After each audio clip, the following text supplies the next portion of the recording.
بني، أوصيك بتقوى الله في الغيب والشهادة، وكلمة الحق في الرضا والغضب، والقصد في الغنى والفقر، والعدل في الصديق والعدو،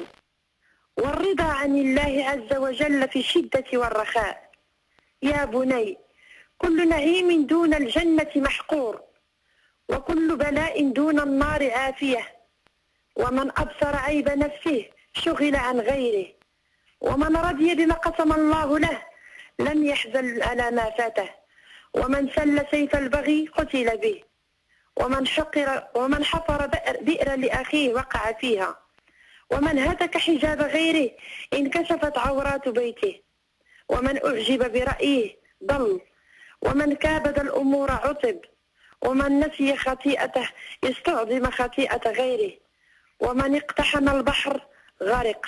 ومن استغنى بعقله زل، ومن تكبر على الناس ذل، ومن سفه عليهم شتم، ومن دخل مداخل السوء اتهم، ومن جالس الأنزال حقر،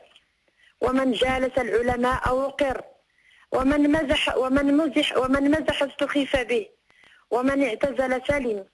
ومن ترك الشهوات كان حرا، ومن ترك الحسد كان له محبة في الناس.